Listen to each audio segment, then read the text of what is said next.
अगला अध्याय अंतर्याग अथवा मानसिक पूजा विधि का वर्णन।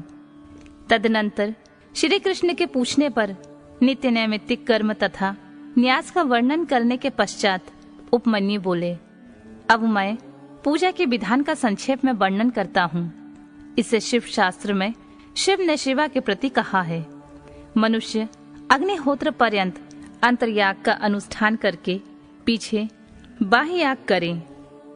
बाह्य पूजन उसकी विधि इस प्रकार है।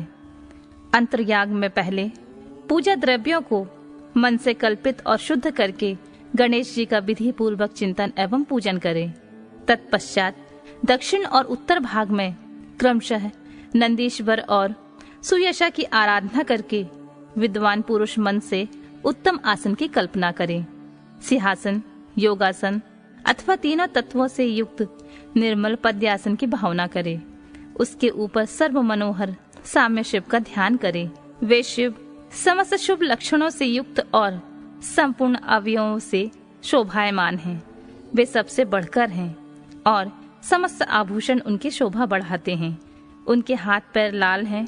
उनका मुस्कुराता हुआ मुख कुंद और चंद्रमा के समान शोभा पाता है। उनकी अंग कांति शुद्ध स्फटिक के समान निर्मल है। 3 नेत्र प्रफुल्ल कमल की भांति सुंदर हैं। 4 भुजाएं, उत्तम अंग और मनोहर चंद्रकला का मुकुट धारण किए हुए भगवान हर अपने दोनों हाथों में बरत तथा अभय की मुद्रा धारण करते हैं और शेष 2 हाथों में मृग मुद्रा एवं टंक लिए हुए हैं। उनकी कलाई में सर्पों की माला कड़े का काम देती है। गले के भीतर मनोहर नील चिन्ह शोभित होता है। उनमें कहीं भी कोई उपमा नहीं है। वे अपने अनुगामी सेवकों तथा आवश्यक उपकरणों के साथ विराजमान हैं।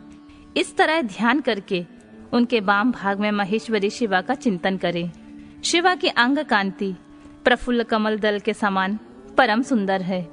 उनके नेत्र बड़े बड़े हैं। मुख पूर्ण चंद्रमा के समान सुशोभित है। मस्तक पर काले काले घुंघराले केश शोभा पाते हैं। वे नील उत्पल दल के समान कांतिमयी हैं। मस्तक पर अर्धचंद्राकार का मुकुट धारण करती हैं। उनके पीन पयोधर अत्यंत गोल घनीभूत ऊंचे हैं। शरीर का मध्य भाग कृश है। नितंब भाग स्थूल है। वे महीन पीले वस्त्र धारण किए हुए हैं। संपूर्ण आभूषण उनकी शोभा बढ़ाते हैं। ललाट पर लगे हुए सुंदर तिलक से उनका सौंदर्य और खिल उठा है। विचित्र फूलों की माला से गुंफित केशपाश उनकी शोभा बढ़ाते हैं। उनकी आकृति सब ओर से सुंदर और सुडोल है। मुख लज्जा से कुछ कुछ झुका है।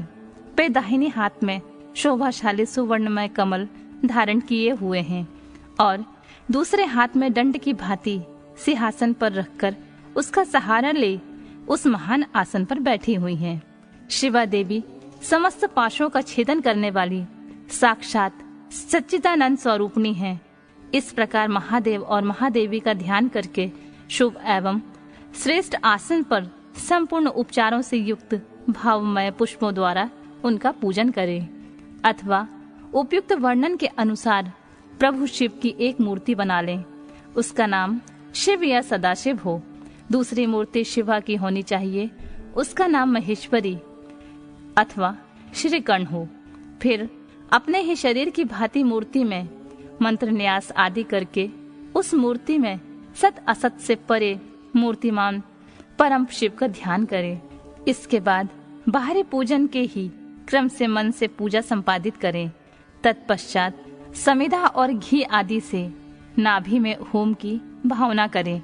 तदनंतर भूमध्य में शुद्ध दीप शिखा के समान आकाश वाले ज्योतिर्मय शिव का ध्यान करें। इस प्रकार अपने अंग में अथवा स्वतंत्र विग्रह में शुभ ध्यान योग के द्वारा अग्नि में होम पर्यंत सारा पूजन करना चाहिए।